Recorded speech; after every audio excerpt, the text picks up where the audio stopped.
The ratings agency Moody's has downgraded the outlook for South African banks to negative from stable. The agency said the downgrade comes off the back of weak macroeconomic conditions, sizable holdings of government securities, and the bank's increasing reliance on short-term wholesale deposits, which underpin structural funding challenges likely to be exacerbated by Basel III's funding requirements. A lot on their plate. Joining us on the line for more is Patrice Rassou, who is Senior Portfolio Manager at Sanlam Investments. Hi, Patrice. You know, our banks, we've got a lot of things wrong in South Africa, but one of the things we're very proud of is our banking sector. They're ranked in the top 3 in the world. And people say you mustn't pay too much attention to the ratings agencies, but you can't ignore them. How important is this downgrade for what is acknowledged to be a world-class sector, but there are a lot of things beyond its control? Yes, I think it's a very good question. I mean, it's amazing to me that we've had a first world banking crisis, and somehow, you know, years down the line, they seem to still want to drag us down into the gutter with them.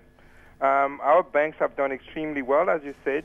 More recently, in a World Economic Forum report, I think we came second in the world. I mean, there are very few banking systems which have been left standing. You saw recently even the Bank of England appointed their governor from Canada, an acknowledgement that, you know, they need to look at different ways of doing things. Unfortunately, in the case of Moody's, they still follow a very mechanistic approach to credit rating.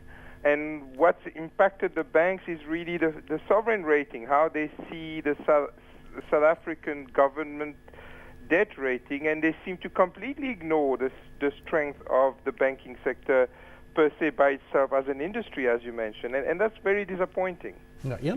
Yes, I agree with what Patrice is saying. It's very difficult. One can't escape from under the umbrella of the sovereign debt rating. That is that. But there should be more acknowledgement of the extremely well-run and well-managed and well-controlled banking sector, thanks largely, of course, to the Reserve Bank being emphatic about our being in the leading world sector of bank control. And, you know, just look at the profitability as well. You know, around about 20% year-on-year growth. That's not too shabby. Where other banks are struggling to get out from huge debt problems, are struggling to make profits at all. I think that our banks perform extraordinarily well, and there should be some independent rating outside the government rating. I'll come to Mohammed in a moment for a comment, Patrice, but one thing I don't quite understand is how do you downrate a sector? I mean, particular banks borrow, and they have to use certain interest rates.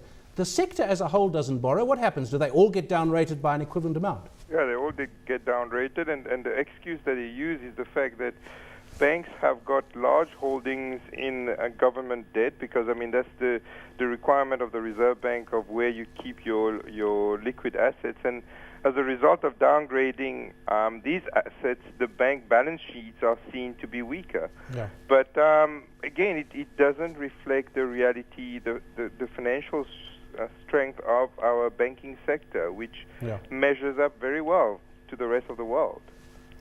Mohammed? Patrice, I mean, just a question from my side. Something that was highlighted in that Moody's print was the fact that the structural challenges in terms of the funding requirements given Basel III. Now, the South African banking sector, being as conservative as they've been in the past, falling over itself to comply with Basel III, whilst international banks pushing back very hard against that Basel III regulation. What are your views on that, specifically to the South African sector, but then also juxtaposed with your views on financial institutions globally?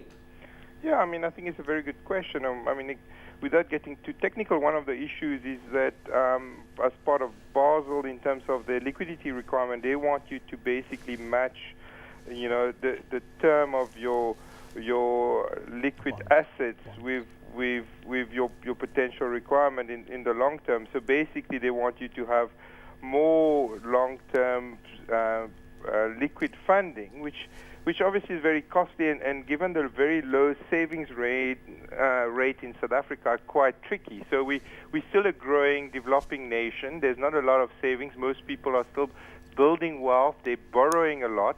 And you can't expect the banks to have access readily to a lot of liquidity. So to have that type of requirement simply will mean that the cost of borrowing would go up in South Africa, and it would cost the economy in terms of economic growth. So I think the reality is that And that's where you mentioned already, there is pushback, especially from the Americans. You have guys like Jamie Dimon in the U.S., the CEO of J.P. Morgan, being very vocal about it, to say the role of the banks is really to borrow short-term and lend long-term. And if you're going to force them to try to match assets and liabilities in any way and form, they're going to make it a lot more difficult for them to lend, especially in the case of mortgages, where you're lending to people for 20 years. So all that's going to happen if you enforce these regulations is it's going to make it very difficult for you and me, the man in the street, to borrow and get access to long-term loans. And I think it's very penal for a growing emerging economy like ours. So I think you're going to see, to answer your question, is you're going to see some national discretion being applied. We're a closed-loop economy, which simply means that liquidity cannot flow easily out of South Africa because of exchange controls, and I think some credit must be given to our banking sector because of that. And I think that at the end of the day, sanity will prevail. On the capital side, we're doing extremely well. We have targets of capital levels which are at 10.75% in 7 years' time, 2019. And most of our banks right now, today, already meet these targets, which, as already said by Ian, Patrice, sorry, I'm going to have to interrupt you there, Patrice, not because you weren't interesting, but because we are short of time. Sure. The theory on the, thanks to Patrice Rassou there from Sanlam Investments, the theory with the ratings agencies is, of course, because they got the mid-2000s wrong, they're like a rugby referee who's made a mistake and then tries to compensate for it later in the match.